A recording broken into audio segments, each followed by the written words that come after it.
माझं नाव शालिनी आहे. माझ्या शेजारच्या मुलाला माझ्या रूममधला पंखा बंद पडला आहे असं कारण सांगून मी त्याला रूममध्ये बोलावून घेतलं. आज माझा नवरासुद्धा घरी नव्हता. मी घरामध्ये एकटीच होते. माझ्या नवऱ्याने गेल्या 1 महिन्यापासून माझी कसलीही इच्छा पूर्ण केली नव्हती. आज मी मनातून विचार केला होता. मी आज खूपच व्याकुळ झाले होते. माझ्या मनातील भावना आज उफाळून आल्या होत्या. तो जसा माझ्या रूममध्ये आला, मला वाटलं तो वयाने लहान आहे, त्याला काही कळणार नाही. पण त्याला पाहून माझी होशच उडाली. माझ्या नवऱ्यापेक्षा त्याने कितीतरी पटीने रात्रभर माझा नवरा नेहमी कामासाठी वेगवेगळ्या शहरामध्ये जायचा, ज्यामुळे माझा नवरा माझ्या हाती खूप कमी लागायचा. मी माझ्या नवऱ्याला माझ्याजवळ ओढण्याचा आणि प्रेम करण्याचा खूप प्रयत्न करायचे, पण मी कितीही प्रयत्न केला तरीसुद्धा तो माझ्या काही हाती लागायचा नाही. नेहमी तो पैसा आणि पैसा यामध्येच मग्न असायचा. माझ्या नवऱ्याकडून असलेल्या कोणत्याही इच्छा आजपर्यंत पूर्ण झाल्या नाही. खरं तर लग्न झाल्यावर माझा नवरा एखादे वर्ष माझ्यावर प्रेम करत राहिला, ते पण मनापासून. माझे मन लग्नाच्या पहिल्या वर्षी नवऱ्याच्या प्रेमाने खूप भरून आलं होतं. पण जसे जसे दिवस निघून जात होते तसे तसे माझ्या नवऱ्याचं प्रेम कमी होत गेलं. कित्येक रात्री मी उपाशी तापाशी माझ्या इच्छा मारून झोपी गेले होते. माझं लग्न होऊन 15 वर्ष झाली होती. माझ्या आईवडिलांनी माझं लग्न स्वतःच्या मनानुसार लावून दिलं होतं.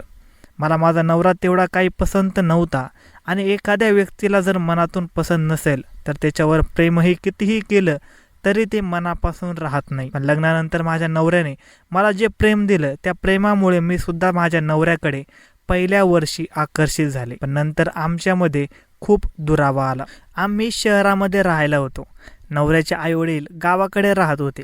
गावाकडे शेती होती, त्यामुळे त्यांना गावाकडेच राहायला खूप आवडायचं.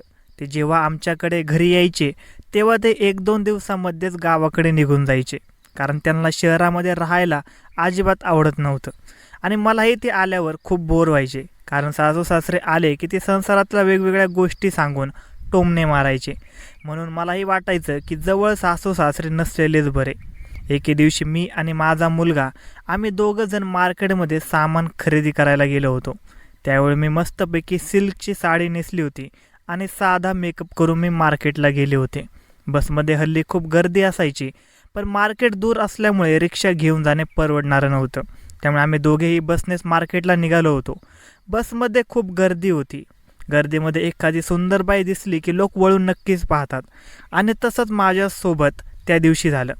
मी साधा मेकअप करून गेले होते, पण लोक मात्र माझ्याकडे खूप कुतूहलाने आणि घायाळ नजरेने पाहू लागले. माझ्या मनात विचार आला की लोक मला पाहून माझ्याकडे आकर्षित होतात, पण माझ्या नवऱ्याचे माझ्यावर प्रेम का जुळून येत नाही? माझंच काय चुकलं आहे का? असे विचार माझ्या मनात येऊ लागले. आम्ही मार्केटमध्ये पोहोचलो तेव्हा तिथे अचानक माझी मैत्रीण मला भेटली. सुरुवातीला ती मला ओळखता आली नाही, पण आमची नजर एक झाल्यामुळेच तिने मला "अगं शालिनी, तू इथे" असं म्हटल्याबरोबर मलाही कळालं की ती माझी वर्गमैत्रीण आहे. आम्ही दोघे तिथेच उभे राहून गप्पा मारल्या. तिचा नवरा देखील सोबतच होता. तो सुद्धा माझ्याकडे खूप पाहत होता. आम्ही दोघे तिथून घराकडे निघत असताना तिने माझा नंबर घेतला आणि मी तिचा नंबर घेतला. नंबर एक्सचेंज केल्यामुळे आता आमचा संपर्क वाढणार होता. मी घरी आले आणि आल्याबरोबर तिने मोबाईलवर हाय म्हणून मेसेज पाठवला. मी सुद्धा तिचा नंबर सेव्ह केला. ती माझ्या जवळच राहायची, पण इतक्या जवळ राहत असूनही आमची इतके दिवस भेट झाली नव्हती. मी तिला सांगितलं की वैशाली, तू माझ्या घरी ये. ती म्हणाली, मी तुझ्या घरी नंतर येईल, तूच माझ्या घरी अगोदर ये. मी तिला हो म्हणाले. घरी राहून काहीच करमत नव्हते, म्हणून आजचा दिवस तिच्याकडे घालवावा असा विचार केला. ती म्हणाली, मी सुद्धा घरी एकटीच आहे. सासू सासरे देवदर्शनाला गेले आहेत. मला सुद्धा खूप बोर होत आहे. आपण छान गप्पा मारूया. खरं तर तिचा नवरा आणि तिचे वागणे पाहून माझं मन भरून आलं होतं. ज्यावेळी तिचा नवरा मला मार्केटमध्ये भेटला होता तेव्हा तो तिला खूप कुतूहलाने वैशू वैशू असं प्रेमाने बोलत होता. माझा नवरा आजपर्यंत माझ्यासोबत कधीही मार्केटला आलाच नाही. मी तिच्या आणि तिच्या नवऱ्याच्या प्रेमावर खूप जळत होते. तेव्हा माझ्या मनात नवऱ्याबद्दल जे काही विचार आणि राग होता तो मोकळा करायला मला मैत्रिणीशिवाय दुसरं कोणीच नव्हतं. माझे मन हलकं होणार होतं, म्हणून मी माझ्या मैत्रिणीला नवऱ्याच्या वागणुकीबद्दल सर्व काही सांगितलं. ती म्हणाली, अगं माझा नवराही तुझ्या नवऱ्यासारखाच वागतो. मी तिला विचारलं, अगं खोटं काय बोलतेस? त्या दिवशी मार्केटमध्ये तुझा नवरा किती तुला चिटकून उभा होता आणि किती प्रेमाने वैशू वैशू बोलत होता. तू माझ्याशी खोटं बोलत आहेस. मी तिला म्हणाले, अगं तुला खरं सांगते, माझ्या इच्छा माझ्या नवऱ्याकडून पूर्ण होत नाही. मी काय करू? तेव्हा ती म्हणाली, अगं एखादी स्टेपनी तुझ्याजवळ ठेव की. मी तिला विचारलं, अगं स्टेपनी म्हणजे काय? ती म्हणाली, अगं जे नवऱ्याकडून पूर्ण होत नाही आणि जो तुझ्या इच्छा पूर्ण करू शकेल असा. ती पुढे काय बोलणार तेवढ्यात तिचा नवरा ऑफिसवरून घरी आला. मला पाहून तो आश्चर्यचकित झाला आणि म्हणाला, तुम्ही कधी आलात? मी म्हणाले, भाऊजी आत्ताच आले, 1 तास झाला असेल. तो ऑफिसवरून आल्यावर सुद्धा खूप सुंदर दिसत होता. माझ्या नवऱ्यापेक्षा तिचा नवरा दिसायला एकदम हँडसम होता. मला वाटू लागलं की माझा नवरा एवढा हँडसम असता तर मी किती खुश राहिली असते. तो आल्याबरोबर माझ्यासमोरच मैत्रिणीच्या गळ्याला पडला आणि ते पाहून माझ्या मनातील भावना अजून जास्त गडद झाल्या. मी तिथून नंतर माझ्या घरी आले. घरी आल्यावर मैत्रिणीने सांगितलेल्या गोष्टी माझ्या डोक्यात सतत भिरभिरत होत्या. माझा नवरा आता 4 दिवसांच्या ट्रिपसाठी बाहेर गेला होता. मी आता मनातून ठरवलं होतं की काही झालं तरी मी माझ्या इच्छा पूर्ण करणार. मला माहीत होतं की माझ्या शेजारी जो नवीन राहायला आलेला मुलगा आहे तो माझ्याकडे खूप पाहत असतो. मी त्याला खूप पसंत केले होतं. तो जेव्हा कामावर जायचा तेव्हा त्याची बाईक नेमकी माझ्या दारासमोर उभी करून चालू करायचा. मला पाहिल्याशिवाय तो कामावरच जायचा नाही ही मी रोज पाहत होते. पण मी माझ्या मनात कधी त्याच्याबद्दल वाईट विचार आणला नव्हता किंवा संपर्क वाढवावा असा देखील विचार केला नव्हता. पण तो माझ्यावर फिदा आहे हे मला ठाऊक होतं. मी आता त्याच्यासोबत मैत्री करायचं ठरवलं होतं. तो मला कधी स्वतःहून बोलत नव्हता, फक्त पाहायचा आणि पुढे निघून जायचा. त्याची बोलण्याची हिंमतच होत नव्हती. तो पुढाकार घेणार नव्हता म्हणून मीच एका दिवशी त्याला बोलायचं ठरवलं. मी बहाणा करून त्याला घरी बोलवलं. मी त्याला म्हणाले, माझा नवरा घरात नाही आहे आणि रूममधला पंखा बंद पडला आहे, तो चालू करता येईल का? तो खुशीने म्हणाला, हो वहिनी मी करून देतो, काय झालं ते पाहूया अगोदर. मी त्याला माझ्या बेडरूममध्ये आणलं. मी त्याला स्टूल दिला. तोवर उभा राहून तो पाहू लागला आणि म्हणाला, वहिनी याची तर वायरिंग खराब झाली आहे, याला ठीक करावे लागेल. मी त्याला विचारले, तुला येणार नाही का करता? तो म्हणाला, हो पण घराचा मेन स्विच कुठे आहे, तो बंद करावा लागेल, मगच काम करता येईल. घराचा मेन स्विच कुठे आहे हे मला सुद्धा माहीत नव्हतं. पण खरं तर तो पंखा खूप दिवसांपासून बंद होता आणि त्याची वायरिंग खराब आहे हे मला आधीच माहीत होतं.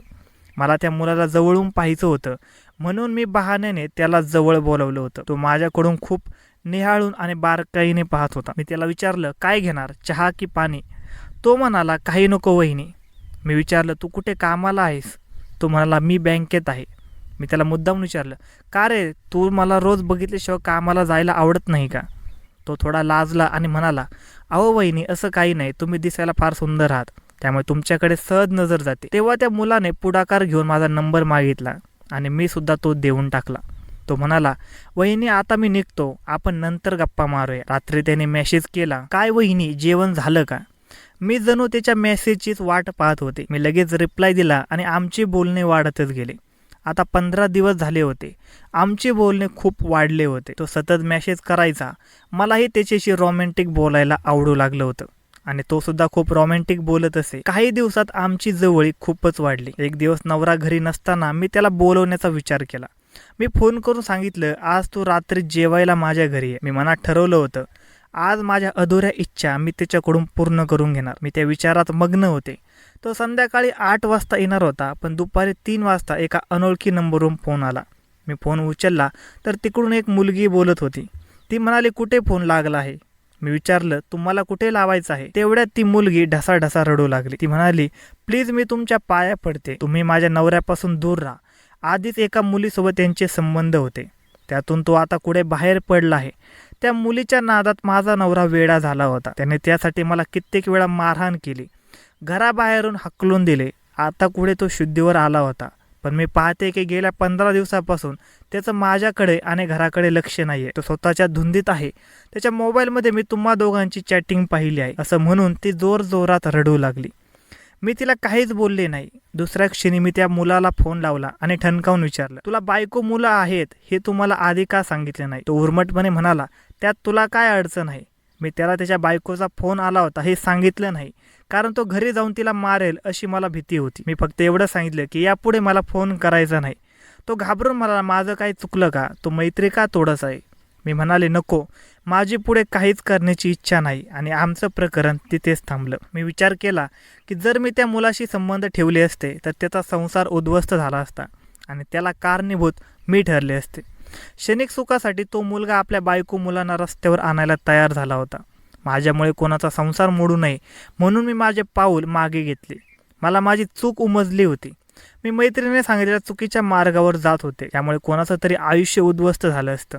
मी माझ्या इच्छांवर ताबा मिळवला आणि मनाला मोठे करून त्यांना तिथेच पूर्णविराम दिला. काही दिवसातच माझ्या नवऱ्याला कंपनीकडून प्रमोशन मिळालं आणि तो मोठ्या पोस्टवर रुजू झाला.